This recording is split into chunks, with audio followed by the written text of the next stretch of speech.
Banyak sahabat menanyakan apa komentar saya tentang pernyataan pejabat keuangan bahwa hutang Indonesia masih dalam ambang batas aman. Nah, gimana ini jawabannya? Sontoloyo ini bisa apa menjawab pertanyaan tentang hutang? Pastinya saya tidak ingin berargumen dengan Menteri Keuangan terbaik di dunia. Siapa saya juga sih? Kemudian setelah saya pikir-pikir, mungkin ada baiknya bukan argumen tetapi menyampaikan dengan keilmuan yang lain. Dengan demikian diskusi menjadi netral, karena bisa saja salah keilmuannya, bisa juga salah ambil sampel sehingga salah kesimpulan, dan dengan demikian kita nggak kena pasal meledek, nggak salah ilmu gitu kan. Nah, ada sih ketakutan atau ketidakenakan kita, bagaimana kalau keilmuan kita yang benar di kemudian hari? Kan jadi kayak pemerintah sekarang melakukan false information, itu yang kita nggak mau. Jadi harus berdasarkan keilmuan baru kita bertutur. Bagaimana kalau mulai dari sana? Bener deh, kalau ternyata kita benar, gak enak banget jadinya. Begini melihat dari kacamata lain, dari ilmu lain. Ngapunten loh ya Bu, jangan diambil hati, ini untuk semua anak bangsa boleh beda keilmuan kan? Pertanyaan pertama, refleksi ke tahun 1998. Apakah Indonesia krisis karena pemerintah gagal bayar hutang atau karena rasio hutang pemerintah saat itu lebih tinggi dari pemerintah sekarang? Dalam bahasa lain, rasio hutang seperti dikatakan Ibu Menteri, rasio hutang kita aman, masih 29%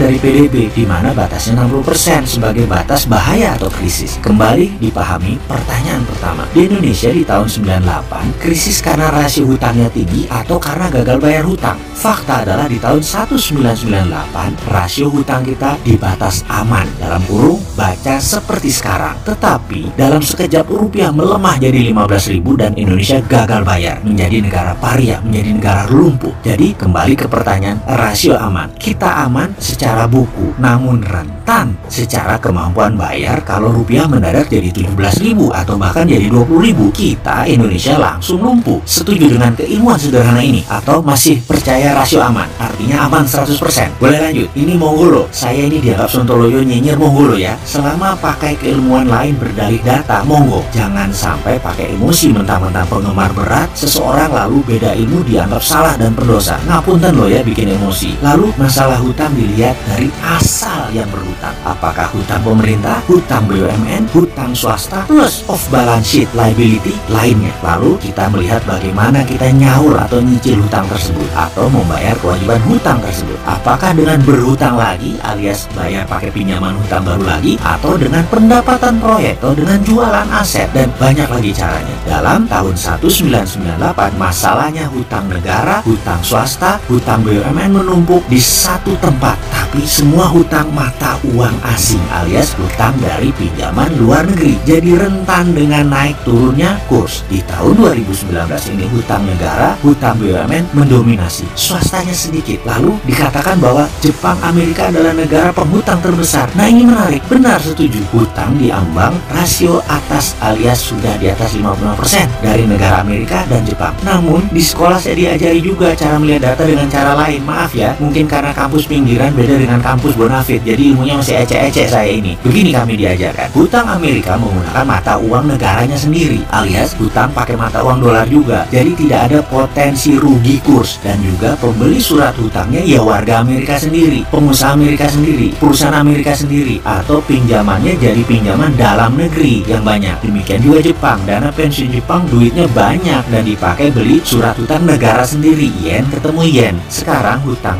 Indonesia 100% hutangnya foreign direct investment, hutangnya pakai currency asing, masuk ke proyek BUMN dan proyek negara. Jadi kok saya nggak enak untuk mempertanyakan hutang kita aman? Yang benar aman tuh yang mana? Yang aman di rasio buku, di fakta lapangan beda. Ngapunten loh ya, ilmu saya kampungan, maaf kalau saya salah ilmunya, saya mau diajari lagi. Pengen banget berguru dengan yang terbaik, saya fan berat beliau loh. Dan untuk sahabat, ilmu ini jangan dipercaya penuh loh. Keilmuan saya ini ceper banget dan masih diragukan, tapi saya yakin common sense manusia tidak memerlukan sekolah tinggi. Bener nggak gitu? Sudah dulu, semoga menjawab pertanyaan sahabat.